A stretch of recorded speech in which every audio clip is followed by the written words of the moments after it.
Welcome again to our English 8 class for this first quarter. I'm your teacher in English, Arlene F. Chimlanco. For today, we will have a Chinese folk tale retold by Lafcadio Hearn. The story is The Soul of the Great Bell. Here are the objectives for this day.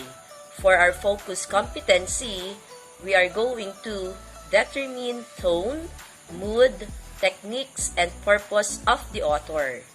For the supporting competencies, we are going to guess meanings of words through context clues and note significant events of the selection read.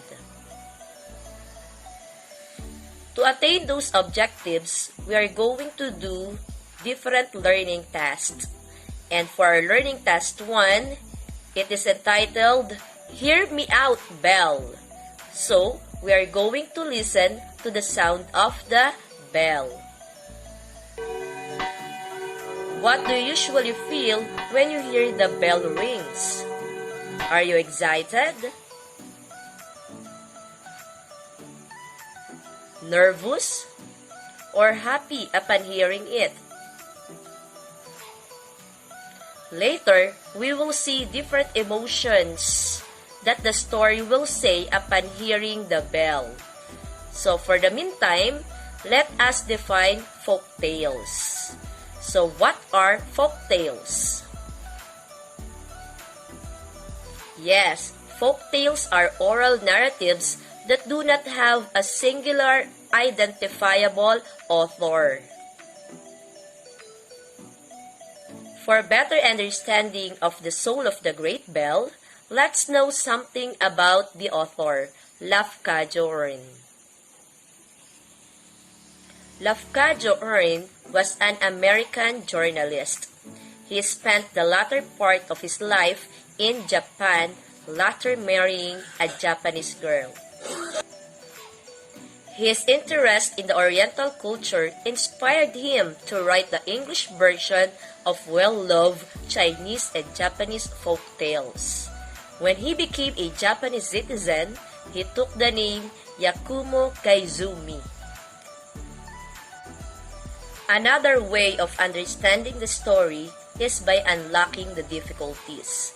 Let's do learning task 2 entitled Vocabulary Overload.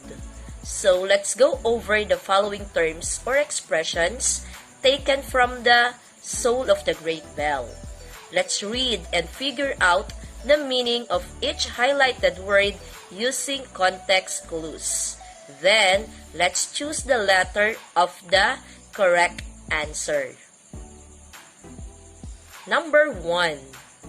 In the tower of the Great Bell, now the mallet is lifted to smite the lips of the metal monster, the vast lips inscribed with Buddhist text. A mallet is blank. A hammer, B an axe, C a saw.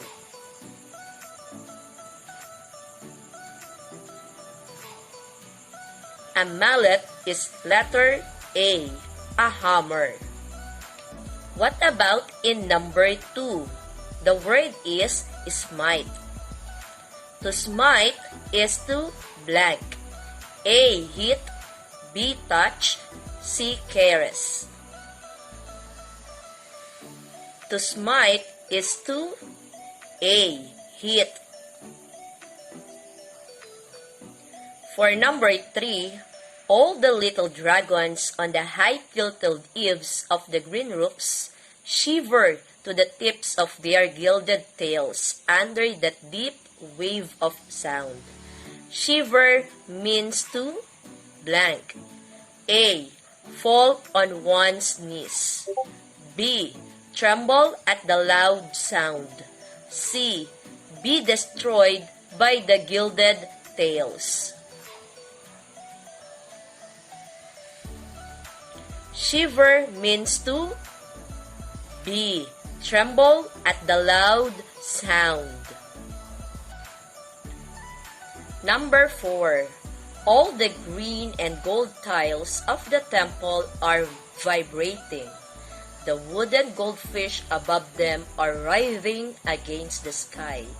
Writhing means A. Twisting, B. Pointing, C. Leading. Writhing means A. Twisting. For 5 and 6, we have cunning and foundry. For the sentence, therefore, the worthy Mandarin Kowan Yu assembled the master molders and the renowned bellsmiths of the empire, and all men of great repute and cunning in foundry work.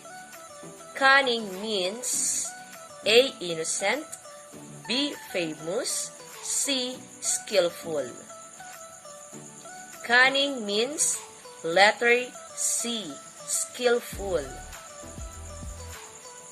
What about for foundry? Is it A. Act, process, art of making plastic? B. Act, process, art of casting metals? C. Act, process, art of painting metals? Yes, it's letter B. It is an act, process, art of casting metals. For numbers 7 and 8, we have rekindled and toilsomely. Let's analyze this sentence. Therefore, the molds had to be once more prepared, and the fires rekindled, and the metal remelted, and all the work tediously and toilsomely repeated. Rekindled means blank. A. Lighted again. B. Set on fire again. C. Stopped the fire. Rekindled means lighted again. What about for the word toilsomely? Does it mean with difficulty for letter A? Letter B, lightly? Or C, unmindfully? Toilsomely means it's A, with difficulty. For the last item for vocabulary, the word is leapt. Sentence, and even as she cried, she leapt into the white flood of metal. Leapt means to blank. Is it A. Squat, B. Jump, or C. Run? Leap means to jump. For the summary of our vocabularies for today, let's read the following. Mallet, a hammer. Smite, hit. Shiver is tremble at the loud sound. Writhing, it means twisting. Cunning is skillful. Foundry is an act, process, art of casting metals. Rekindled is lighted again. Toilsomely, meaning with difficulty, and leapt is jumped. Now that you knew those vocabularies, be sure to use them in your own meaningful sentences. You can do that. We are about to watch a video on the Soul of the Great Bell by Lafcadio Hearn. Before starting, I will leave you this focus question that you will answer after watching the video. The focus question is, what sacrifice did Kongay do for her father? Are you excited to watch the video? Be sure you are in a comfortable place so that you can hear it clearly Watch it, watch it clearly, and of course, be ready with your pen and paper to write down some important details about the video.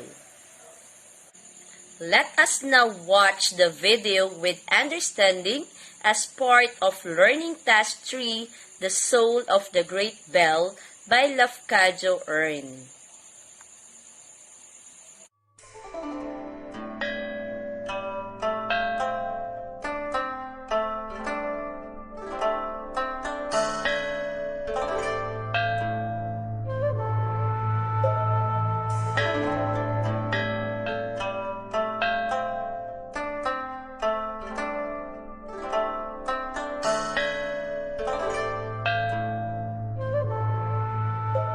Nearly 500 years ago, the celestial August, the son of the heaven, Yongle of the illustrious of Ming Dynasty, commanded Kowenyu to make a bell. Kowenyu, you are a worthy official. That is why I order you to make a bell, such size that the sound might be heard for 100 li. Yes, my lord. The voice of the bell should be strengthened with brass, and deepened with gold, and sweetened with silver. And the face and its great lips should be graven with blessed saying from the sacred books. It should be placed in the center of the imperial capital. My men and I will strive to fulfill your command. Kowenyu assembled the master molders and renowned bellsmiths of the empire, and all men of great repute and cunning in foundry work. Yongle commanded me to make a bell. In order to fulfill his command, I need all of you. You can count on us. We will strike in all things to do the behest of the Son of Heaven. They labored exceedingly, like giants, neglecting rest and sleep, and the comforts of life, toiling day and night in obedience to Kowenyu. Why? Why did the metals rebel one against another, and silver will not mingle to iron despite our great labor and ceaseless care? The Son of Heaven heard the result, and was angry, but he did not speak. Prepare the molds and kindle the fire once more, and melt the metal. All the work was repeated. The bell was cast for the second time. How could that be? The result was even worse. They refused to blend with one another. There is no uniformity in the bell, and the sides of it are cracked and fissured. Its lips are slagged and split asunder. We have to repeat the labor. Because of Kowenyu's dismay, he went home. He saw his lovely daughter, Kongay, waiting for his arrival. Father, there's a letter for you. The Son of Heaven sent a message to Kowenyu, written upon lemon-colored silk and sealed with the seal of dragon, containing these words. From the mighty Yongle, the sublime Tate sung, the celestial and august, whose reign is called Ming to Kowenyu, twice thou hast betrayed the trust we have designed graciously to place in thee. If thy head shall be severed from thy neck, tremble and obey. When Kongay saw the dragon seal, she fainted with fear for her father's sake. What happened? You fainted. Take a rest until you regain your strength. I still can't rest nor sleep, thinking of my father's danger. Because of what happened, she sold some of her jewels, and with the money she obtained, she went to an astrologer to advise her. How can I save my father from peril impending over him? Gold and brass will never meet in wedlock. Silver and iron will never embrace, until the flesh of a maiden be melted with the crucible, until the blood of a virgin be mixed with the metals in their fusion. Kongay went home sadly, but she kept all she had heard and told no one what she had done. Father, can I come with you at the foundry? Yes, of course. All the workmen wrought their tasks in silence. All fixed their eyes to the eyes of Kowenyu. He prepared to give the signal to cast, but before he lifted his finger, a cry caused him to turn his head. For the sake of my father! Kongay, no! Even as she cried, she leaped into the white flawed metal, and the lava of the furnace roared to receive her. Because of what happened, the father of Kongay fainted and could bear him like one dead to his home. The command of the Emperor has to be obeyed. Back to your work. The work of the molders has to be finished, hopeless as the result might be. Yet the glow of the metal seemed purer and whiter than before, and there was no sign of the beautiful body that had been entombed. The bell looked so perfect, the sound of it reached even beyond the distance of 100 li, and yet also like some vast voice, littering a name, the name of God.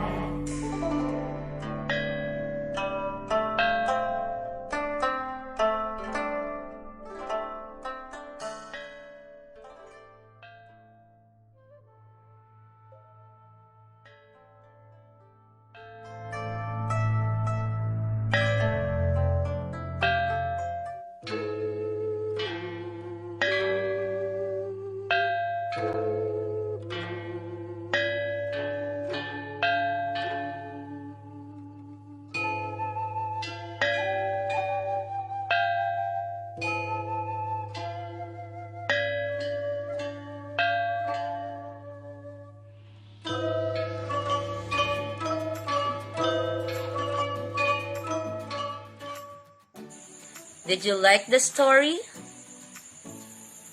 Did you understand it?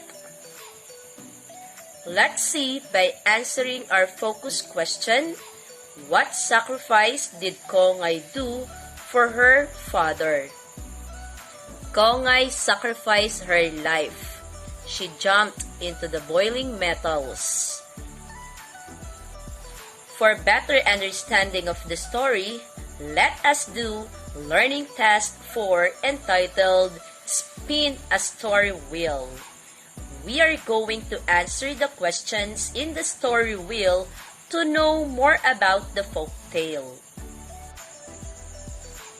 Who were involved? We have Yongle as the emperor of Ming Dynasty, Ko Wan Yu as the official from the city of Peking, Kongay, the daughter of Ko Wan Yu. Where did this happen?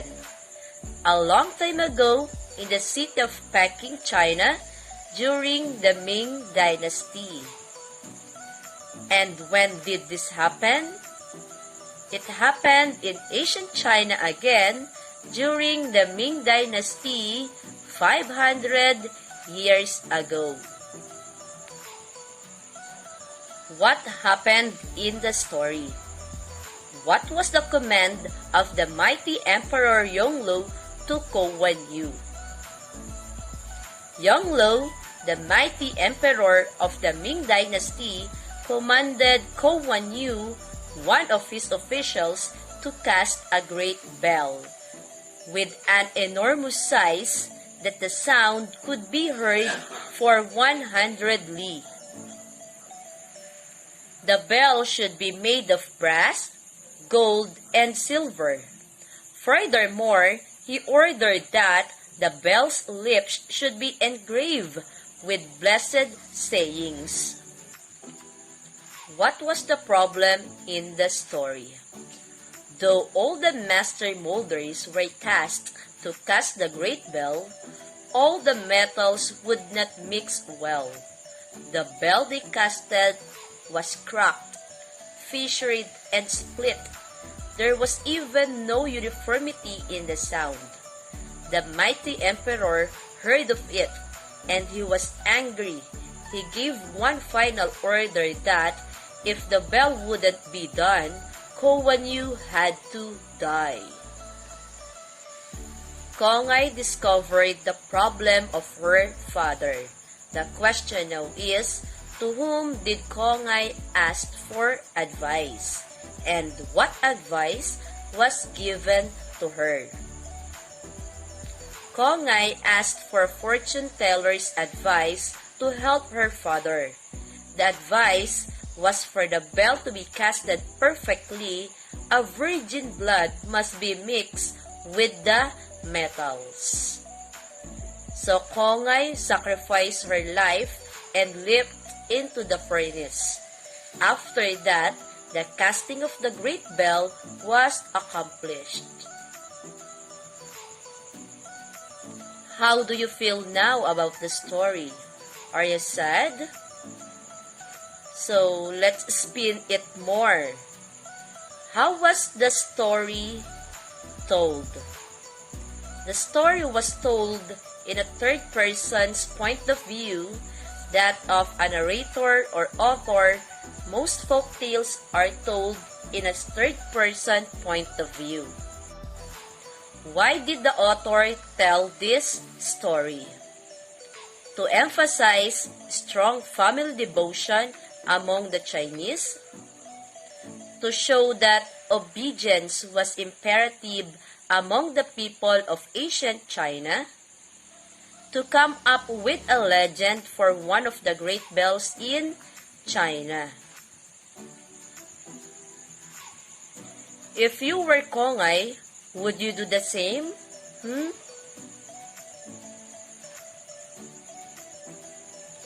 What lessons have you learned from the story? Do you think those lessons from the story would contribute a lot to you as a person? Explain your answer. The Soul of the Great Bell is a very remarkable story of the conditional love of a daughter to her father. In our parts, we also made decisions that we sacrifice ourselves because of this unconditional love. Let's move on now with the last learning task. Learning task 6 is sequencing of events. So for the directions, arrange the following events in proper order based in the story, The Soul of the Great Bell, by writing numbers 1 to 5. Here are the correct answers for learning task 6, sequencing of events. Letter A, number 3. B is 5. C, number 1. D, 2. And letter E is number 4. I hope you understand our lesson as well as you enjoyed watching our video for this day. I will leave you words to ponder, and this is time spent with family is worth every second. Have a nice day. Thank you and God bless. See you in our next lesson. Bye!